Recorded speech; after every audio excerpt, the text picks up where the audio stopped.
O ano de 2020 teve início apenas em meados de março, com o começo da pandemia do coronavírus.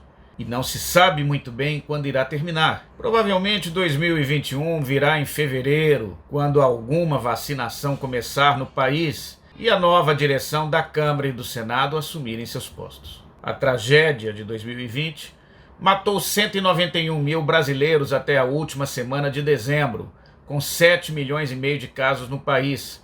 Um cenário que poucos podiam imaginar. O número de desempregados em um ano saltou de 11,6 para 14,1 milhões. O PIB anual deve ter retração em torno de 5%. A inflação ressurgiu. Do ponto de vista político, qual foi o saldo até o momento deste vale de lágrimas? Comecemos pelo presidente Jair Bolsonaro. Ele estava com uma avaliação de governo boa ou ótima na faixa de 30% no começo do ano, segundo pesquisa do IPESP. Terminou 2020 com 38%. Neste meio tempo, atravessou um vale nevado em maio, junho, quando caiu para 25% de aprovação. Vamos entender primeiro o movimento de queda. Bolsonaro perdeu sustentação no início ao demitir por motivos pouco defensáveis na opinião pública em abril o então ministro da Saúde, Luiz Henrique Mandetta, e ao romper com o ministro da Justiça, Sérgio Moro, que se demitiu em abril, mais ou menos na mesma época. Moro manteve acesa a chama da labareda do caso Queiroz, um dos mais constrangedores para Bolsonaro. O estopim da explosão de Sérgio Moro foi a suspeita de interferência do presidente na investigação sobre a relação do seu filho, o senador Flávio Bolsonaro, com esquemas de rachadinha e milicianos.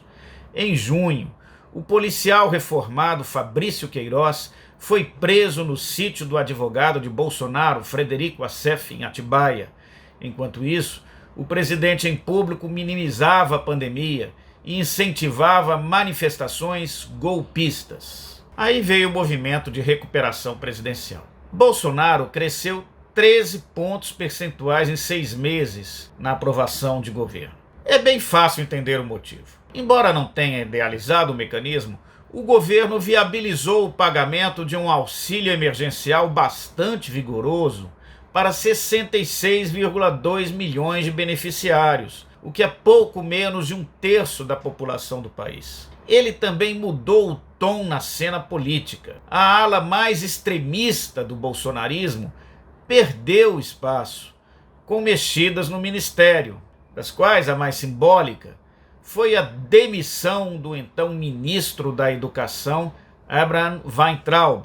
Bolsonaro também indicou um nome tradicional, bem aceito na classe política, para o Supremo Tribunal Federal e ganhou fôlego com a desaceleração da pandemia depois da primeira onda. Como agora a Covid ganhou força, a vacina ainda não chegou e o auxílio emergencial acabou, a popularidade de Bolsonaro pode oscilar bruscamente de forma negativa, pelo menos no início de 2021. O desfecho da pandemia também será decisivo para o maior adversário do presidente no momento, que é o governador de São Paulo, João Dória, do PSDB.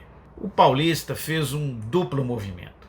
Ele reforçou seus elos no Congresso com o DEM e o MDB, no que pode ser um embrião de aliança em 2022. E jogou sua sorte no desenvolvimento da vacina para a Covid no Instituto Butantan, a parceria com a Sinovac. Chegou a anunciar a data para o início de vacinação, sem que os testes de eficácia da vacina tivessem sido concluídos. Se a Coronavac emplacar, Dória terá dado à sua gestão uma marca e à sua pretensão presidencial uma razão de ser. Se o resultado não for esse, Dória começará a sair do jogo sucessório nacional, mesmo com o resultado alentador para o PSDB, MDB e DEM nos grandes centros urbanos na eleição municipal em novembro.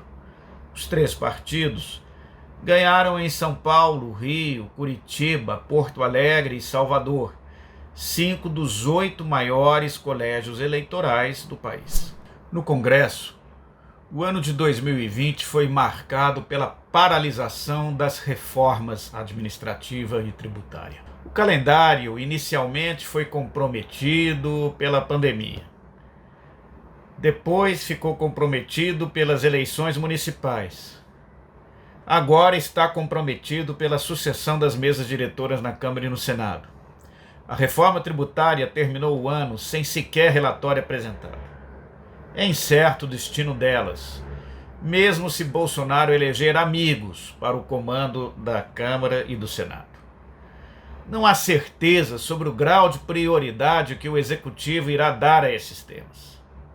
O recrudescimento da Covid pode pautar o Congresso Nacional, o que deve afastar deputados e senadores do fiscalismo.